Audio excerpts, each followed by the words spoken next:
Greetings, ladies and gentlefish, and welcome to a couple of my games now. These are going to be in Tier 9 British machines, and in each case the tank is not going to be fully upgraded, so don't necessarily expect miracles from it. But I do occasionally like to show these games that, you know, just to demonstrate that, speaking personally, I don't just burn free XP to only ever play a tank when it's fully upgraded. I do grinds as well. And also because I think playing through stock grinds, you know, I think it's something that most people who play this game can really relate to very easily. So, kicking off proceedings with the Conqueror. This is the Tier 9 British heavy tank, and you can see, well, this is a patch 9.9 game, so you can see that this is before they introduced the Centurion Action 10, and before they gave this tank a shiny new stock turret. Basically, when they HDified the Carnarvon and Conqueror tanks, in fact, whenever they HDify a tank with this Centurion-style turret, the turret takes a bit of a slap in the face in the armour department. And this tank, as a result, well, it mainly affected... Ooh, nice shot on the move there. It mainly affected the Carnarvon at Tier 8, because suddenly you couldn't really rely on the turret armour anymore. And whereas the Conqueror at Tier 9, you know, the turret armour was nice, but it was not the sort of thing, generally speaking, you really wanted to be relying on anyway. Then they gave it a HD model, which completely slapped the turret front in the face, and then eventually they've given it this Centurion Action 10 turret, so they've kind of rectified the armour problem. But this is before all that, so my turret front... Yeah, well, this is before the Centurion Action 10 turret was introduced, but after the turret front got a slap in the face. So basically, my turret armour is not very good. Doesn't mean you can't get the odd bounce here or there, but it's just not very good. I'm using the 20-pounder B barrel, which is of course the gun from the Carnarvon, the top gun from the Carnarvon. And just working this ridgeline, using my gun depression to try and put damage into these fellows. This is a Tier 10 game, I should point out. I am not top tier here. And I'm basically playing this tank a bit like a big slow medium. Because against these targets, the 226 pen that I get with the 20-pounder is perfectly adequate when it comes to penetration. And I've got good soft stats on the gun, you know, bloom values on the move, all of that jazz, good gun depression, so let's just poke over the ridgeline, help out our medium tanks, and put some damage into those guys. Found some heavy tanks to shoot in the side. Nah, I can't get another shot in the M103. Is the 113 going to back off enough? Yes, he is. But we only damage his tracks, unfortunately. We don't do any actual HP damage, which is a little unfortunate. IS-7 manages to pull back in time, so that I don't put any damage on him either. And the Tier 10 Waffle doesn't pull back in time, so I managed to land a shell into the massive soft turret of that machine. Playing myself a bit more like a support tank now, putting another one into the M103. You know, I've done my little bit of close range duffing over, so now I'm going to try and assist the higher tier tanks on my team with some supporting fire. This gun is very accurate, and there we go, the Waffle's going to poke his turret out again, although that shot somehow didn't hit. I've got like 0.32 accuracy or something, but there we go, what are you going to do? Another shot into him. Now I think the turret's partially obscured by a building here, which is why I'm shooting him in the side of the hull. If it hits the turret, that's fine. Can we pick up the kill on this fellow? No, because apparently I can't aim for toffee. Why I didn't give that shot enough lead, I do not know. That one bounces off his gun. Yeah. What are you going to do? And finally, there we go. Eventually, we're able to pick up the kill. So there's my first kill. Scoreline is 9-4, so this has been a bit of a face stomping. I mean, it's not been a completely one-sided affair, but it's been a fairly convincing game so far.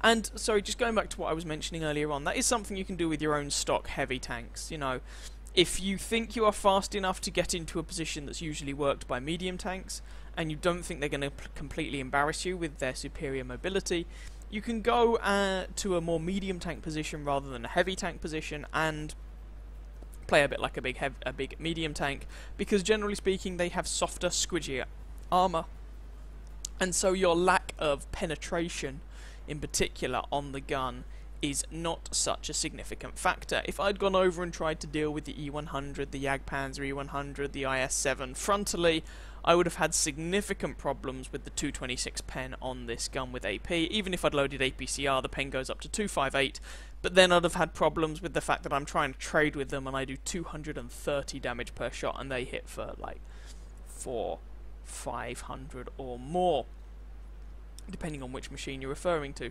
So, yeah. Just going to speed this along a little bit. There's only 2 of them left. I can't actually remember if I managed to get any more action in this game. We're about to find out. Have a shot at the E75. I think I managed to track him there. Try and give the IS-8 a bit of a hand. E100 gets taken down, and it's just this E75 on the enemy team remaining. And I'm attempting to go around the side to see if I can shoot this E75 in the side or in the rear, as the IS-8 engages him frontally. Now the IS-8 has less health here, so it's entirely possible that in a straight duel between the two, the IS-8 would lose. So I'm trying to give our IS-8 what assistance I can. E75 is just poking the rear of his tank out there, but the angle is not very good for me. If he turns his turret a bit more, I might be able to pick up this kill, but our Object 140 beats me to it and picks up the kill on the E75, and that's the game. So that ended up being enough for a second-class mastery with the Conqueror. 2,746 damage, put me at the top of my team. 1 kill, 984 base experience. 25 shots fired, 17 hits, 12 pens for that damage count. Most of it was from a distance of more than 300 meters. Well, I say most of it. Just over half of it was from a distance of more than 300 meters, because we did have that bit at the beginning where we were exchanging shots at relatively close range. 3 hits received, of which 1 penetrated, 2 did not, for 780 damage blocked with our armor, and we got a little bit of assistance damage into the bargain.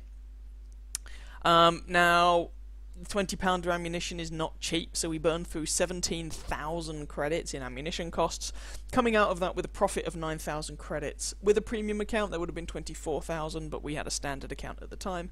And with the ×2 victory for the day, we made almost 2,000 experience, with just over 2,000 if you include the free XP, and that would have been just over 3,000 with a premium account. So we managed to put in a pretty good showing of ourselves, despite the fact that that was a tier 10 game. Here we go with the second outing, again a tier 9 British machine. This time it's the Centurion Mark 7/1, and again we're not fully upgraded. I can't exactly remember all the modules that we did or didn't have unlocked at the time when I played this game. If I'm honest, looking at it, I would guess that's the stock turret from the Centurion 1. That's definitely a 20-pounder gun. It's actually the 20-pounder B barrel rather than the stock A barrel, because I'd already elited the Carnarvon, so I had the B barrel to use. And by the looks of it, I'm pretty sure this is not using the top engine, because the top engine does get a significant amount more welly in the horsepower division. Again, this is a tier 10 game, so neither of these games, despite being stock, neither of these games have been top tier affairs. We're here on Ruinberg, and I initially decided I was going to try and use my gun depression, poke myself over that mid-ridge, and see if I could catch anyone unawares. Managed to put a shot into the side of the IS-8, but took an artillery shell to the face for my troubles, although I was able to also put a shot into that Object 430. The problem is, if the artillery keeps shooting me, I'm going to have a very bad day, and they do have 2 artillery. Now, thankfully, I only got hit by the tier 8 one, that was the British one. So I only took about 500 damage. I say only, still quite a lot. But it wasn't the T92, which really would have wrecked me. IS-8 is being a little aggressive. Trying to see if I can get a shot on him. It looks like there might be a bit of wreckage or something in the way, which is making this shot a little bit awkward. And there we go. Take a hit in return from him, which penetrates me just above the gun mantle in the turret. So we put another one into him though, so we traded 440 from him for an average of 460 from us. So that's not a bad trade in the grand scheme of things. We are, however, 2 tanks down, having lost a pair of light tanks. Make that 1-3. Whenever I try and give the score in these games, it always suddenly changes just as I'm about to say things. Now, if you look at the A line, you'll notice we have an awful lot of people camping base like the utter bosses that they are. Have another shot at the IS-8 which bounces, and he misses me. Now, some of those guys are artillery, I appreciate that. Oh, enemy T-92 counter batteries a la Rain. And a couple of them are tank destroyers. I do kind of appreciate that, but when you're sitting at the back of a map in a top tier tank destroyer, that doesn't usually indicate that the game's going to go spiffingly well. I mean, you need your top tier tanks to make themselves felt, make their presence felt. Anyway, just trying to see if we can spot this IS-8. We have a distinct lack of heavy tanks. We only started this match with 2 to the enemy's 4. And R2 is an E100 and an FV215B. And they are still in the town. Now I'm taking these snapshots at the IS-8 in the hope of damaging him, but I take another 122mm shell to the face from him, which is rather unfortunate. Go for the tracking shot there, it doesn't quite work. This is not really a very good engagement, and hopefully at some point I'm going to grow the brain cells to realise this is a bad engagement and go somewhere else. I am, however, getting incredibly unlucky with these shots. The IS-8's frontal armour is not very good. This is, of course, before the IS-8 became the T-10.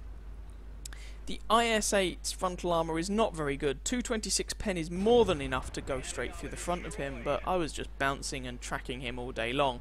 Finally, the gun works, and we managed to take the fellow out. Scoreline is 7-9. And friendly FV215B is effectively revealing allied positions to the enemy, which, however frustrated you are, is not something I would endorse. But our camping tier 10 waffle thrower manages to delete the enemy FV, so that leaves the scoreline tied. I'm on 348 health, which is not particularly good. I'm a one-shot for everybody on the enemy team who isn't a light tank, and there's a very good chance that the T-49 on the enemy could one-shot me anyway, so I may well be a one-shot for him too. But the enemy have lost all of the heavily armoured carry machines on their team. I mean, an IS-3 would definitely count, but this is a tier 10 game, and he is only a tier 8 machine. T-49 spotted in the town. I put one shot into him, and the artillery of all things puts him out of his misery. And now we realise we're in the vicinity of an AMX 1390. Now this is dangerous for a couple of reasons. Firstly, of course, he can be spotting you for enemy artillery, for example. Secondly, he has a very nasty 90mm autoloader that is perfectly capable of taking out tier 9 medium tanks, as he just demonstrated against that Leopard prototype. Now that's one shot down, so he presumably has 5 shots remaining if he's started that engagement with a full magazine. And I'm in the really tricky situation here, because if I run away from this position, there's a very good chance that AMX is just going to shoot me in the bum. And if I stay, I'm probably going to get AMX to deal with, and that was a terribly aimed shot. I'm wiggling the hull here like it's going out of fashion. I get tracked, repair the track to allow me to continue wiggling the hull. That's the 3rd shot, by the way, that I've bounced all my tracks have eaten. And the 4th. Put that shot into him, bounce that shot, and that, I believe, is him empty. Put another shot into him, and this guy is suddenly not feeling very brave. And we execute him. Now what is nice about the Centurion Mark 7 compared to its tier 8 counterpart is that you actually get hull armor worth a damn. It's not fantastic hull armor, but it's 120mm with a not terrible slope on the front. And that means that if you are fighting certain opponents, if you're intelligent about if you're against the right opponent, so for example light tanks as you saw there, you can actually get a respectable number of bounces off the front of the machine, as you saw there. It's especially in that case compounded by the fact that the gun on the 1390 is rather horrible to aim and all that jazz. And the E100 needs cap points apparently. He wants to cap this game out. Now in principle I'm perfectly happy to allow an E100 to cap the game out. Although, if memory serves, I don't remember thinking this game was very secure at the time, because all it takes is a couple of artillery to derp you and things can go very wrong.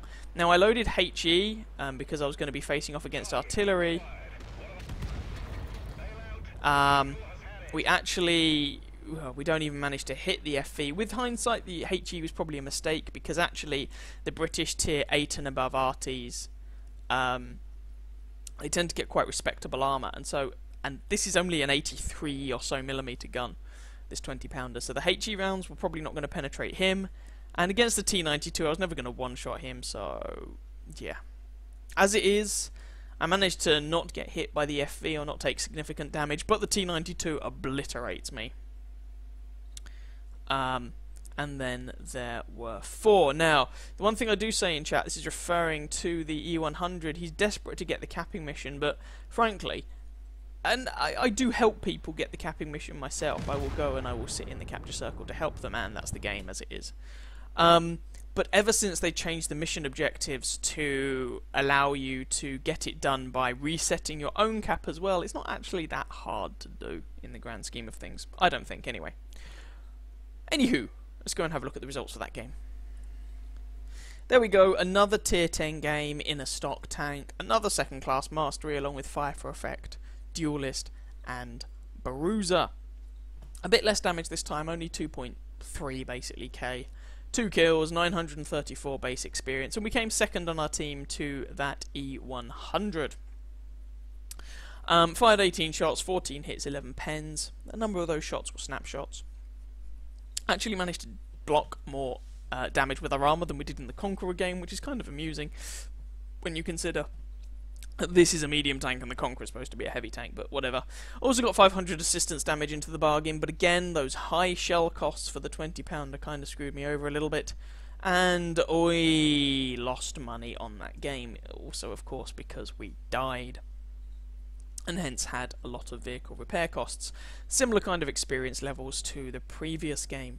So there we go, a couple of tier 10 games driving around in, if not stock, then certainly not fully upgraded tier 9 machines. Both of a British persuasion. I hope you guys enjoyed those games. If you did, by all means feel free to catch some of my other videos and or subscribe to my channel. And I wish you very happy hunting on that battlefield. Ciao ciao.